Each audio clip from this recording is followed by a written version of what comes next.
आज की कहानी है गरीब की पहली गाड़ी। राकेश की नौकरी चली गई और वो इसी चिंता में एक पेड़ के नीचे बैठ जाता है।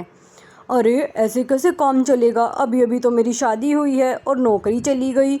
इतने में ही उसका फ़ोन बज पड़ता है और वो फ़ोन उठाता है तो दूसरी तरफ से उसकी पत्नी बोलती है, सुनो राकेश, हम गाड़ी कब ले रहे हैं? जल्दी बताओ मुझे। क्या हो गया? तुम्हें गाड़ी की क्या ज़रूरत आन पड़ी एकदम से? देखो, मेरी सहेली ने गाड़ी ली है, बहुत ही सुंदर। मुझे भी गाड़ी चाहिए। मुझे नहीं पता। देखो सुलेखा, हमारे पास इतने पैसे नहीं हैं कि हम अभी गाड़ी ले लें। सब्र रखो, टाइम आएगा तो ले लेंगे।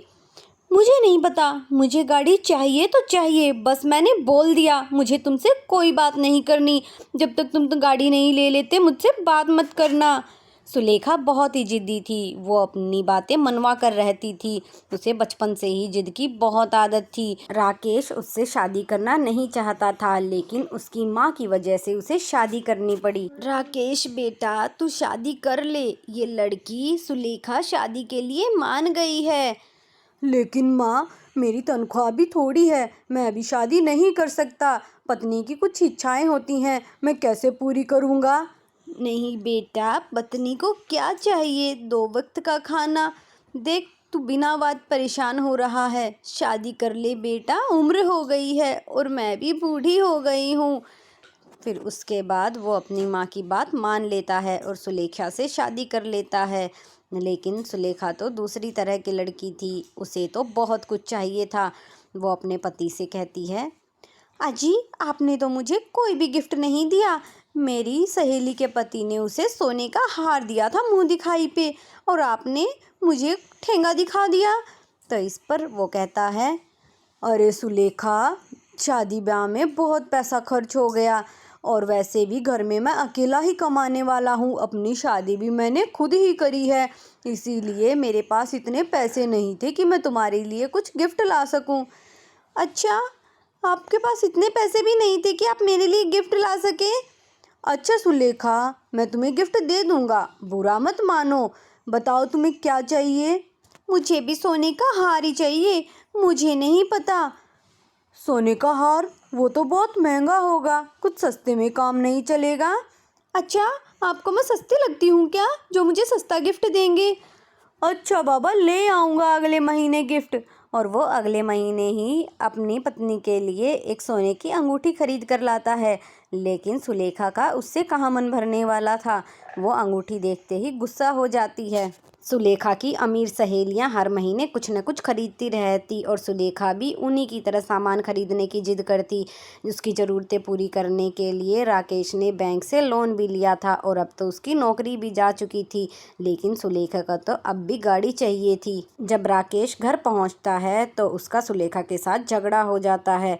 देखो राकेश, अगर तुमने गाड़ी नहीं ली तो मैं अपने मायके चली जाऊंगी, तुम्हें हमेशा के लिए छोड़कर। लेकिन सुलेखा, तुम समझने की कोशिश करो। मैं कोशिश तो कर रहा हूँ ना, और मेरी नौकरी भी चली गई है। अब तो बस जितनी जमा पूंजी है, घर का गुजारा हो जाए वही बहुत है।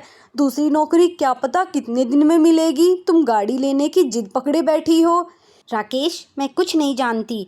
अगर तुम्हारे में इतनी हिम्मत नहीं थी कि तुम मेरे खर्चे उठा सको तो शादी क्यों की थी? शादी करने का शौक चढ़ा है, लेकिन पत्नी के खर्चे नहीं उठाए जाते। वो राकेश के साथ झगड़ी रही थी। इतने में उसकी सास बिमला भी वहाँ आ जाती है और उसे समझाने की कोशिश करती है। देखो बहू, मेरा बेटा तुम्हारी हर फरमाइश पूरी करने की कोशिश करता है, इसीलिए तुम भी थोड़ा समझा करो बेटा, ऐसे जिद नहीं करते। आप तो चुप ही रहिए माँ जी, बीच में बोलने की कोई ज़रूरत नहीं है। ये हमारे पति पत्नी के बीच का मामला है। उस रात सुलेखा ने गुस्से में खाना भी नहीं बनाया और फिर उसकी दूसरी सहेली का वीडियो कॉल आता है। अरे सुलेखा देख, हमने भी नई गाड़ी ले ली है संध्या की तरह। तू कब ले रही है? अरे मैं भी इसी महीने ले लूँगी गाड़ी, ये तुमसे भी बड़ी लूँगी, देखना। उसकी ये बातें उसका पति सुन रहा था और वो सोचता है, मैंने माँ से कहा था कि मुझे अभी शादी नहीं करनी। माँ ने तो शादी कराकर ये सारी मुसीबत मेरे सिर डाल दी। मुझे ही सब झेलना पड़ रहा है। फिर वो अगली सुबह नौकरी ढूंढने के लिए जाता है और वैकेंसी न होने के कारण उसे वहाँ से निकाल दिया जाता है। फिर वो एक ऑफिस में जाता है जहाँ का मालिक उससे कहता है, देखो, मेरे यहाँ कोई नौकरी नहीं है। हाँ, एक ड्राइवर की नौकरी है, लेकिन तुम पढ़े लिखे इतने हो, तुम ड्राइवर की नौकरी क्यों करोगे भला?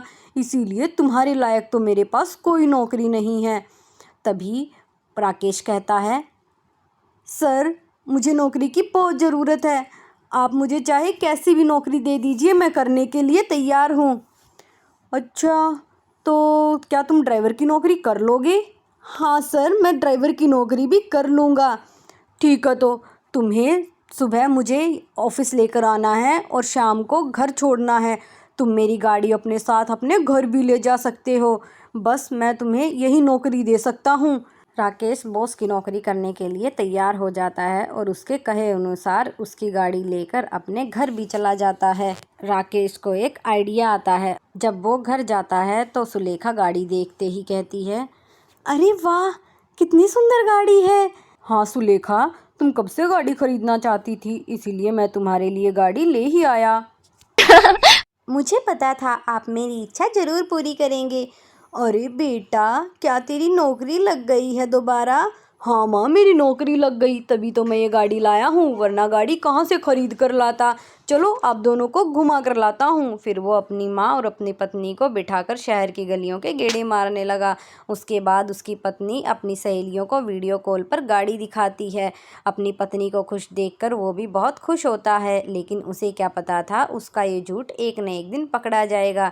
एक दिन सुलेखा की सहेली का उसके पास फ़ोन आता है और वो उसे शॉपिंग के लिए कहती है और सुलेखा भी उसे हाँ कर देती है और गाड़ी ले जाती है। उधर दूसरी तरफ राकेश का बॉस ऑफिस में जाने के लिए तैयार होकर राकेश का इंतजार कर रहा था। राकेश सुबह उठकर जब ऑफिस जाने के लिए गाड़ी देखता है तो गाड़ी न पाकर अपनी माँ से पूछता है, तो उसकी माँ बताती है, अरे बेटा, गाड़ी तो बहू ले गई शॉपिंग के लिए, तू ऐसा कर आज ऑफिस बस से चला जा। ये सुनकर तो राकेश समस्या में फंस जाता है, लेकिन वो बॉस के पास जाता है तो बॉस उससे कहता है, तुम्हारी वजह से आज मैं ऑफिस नहीं जा सका, इसलिए मैंने तुम्हें नौकरी से निकाल दिया है। तुम यहाँ से जा सकते हो, शाम को मेरी गाड़ी ले आना और अपनी सैलरी ले जाना। फिर सुलेखा जब शॉपिंग करके लौटती है तो उसके पीछे पीछे लोन वाले भी आ जाते हैं और वो लोन न चुकाने के लिए उनकी गाड़ी वहाँ से उठा ले जाते हैं। लोन वालों को कहाँ पता था कि ये गाड़ी राकेश की नहीं बल्कि उसके बॉस की है। अब तो राकेश की उलझनें जैसे बढ़ गई।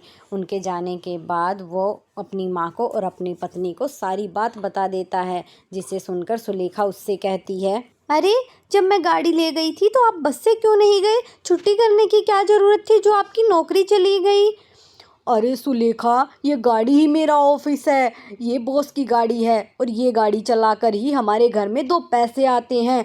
तुम ये गाड़ी बिना बताए मुझसे यहाँ से ले गई, जिसके कारण बॉस ऑफिस न जा सके और उन्होंने मुझे अपनी नौकरी से निकाल दिया। तुम्हारे दिखावे के चक्कर में गाड़ी भी गई, मेरी नौकरी भी गई, मेरा सब कुछ बर्बाद हो गया। अब मुझे पुलिस वाले उठा कर ले जाएंगे। पुलिस का नाम सुनते ही सुलेखा भी डर जाती है। सुनिए, मुझे माफ़ कर दीजिए। सहेलियों को दिखाने के चक्कर में मैंने कितना नुकसान कर दिया, आपने कितना कुछ झेला है। अरे बहू, तू इस घर की बहू है, घर को जोड़ना बहू का काम होता है, लेकिन आज तेरी वजह से सब कुछ बर्बाद हो गया। अब सुलेखा को अपनी गलती का एहसास हो जाता है और वो सारे गहने बेचकर गाड़ी छुड़ा कर ले आती है और फिर राकेश के बॉस के पास जाती है और उससे माफ़ी मांगती है।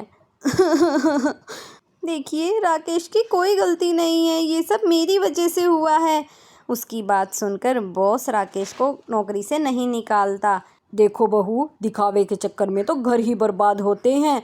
तुम मेहनत करके काम करो ताकि घर में 2 पैसे भी आएँ और फिर एक न एक दिन तुम्हारे पास अपनी गाड़ी होगी। उसके बाद सुलेखा भी राकेश के साथ ही कंपनी में काम करने लग जाती है। कुछ साल बाद दोनों अपनी नई गाड़ी खरीदते हैं और घर में सुख शांति बनी रहती है।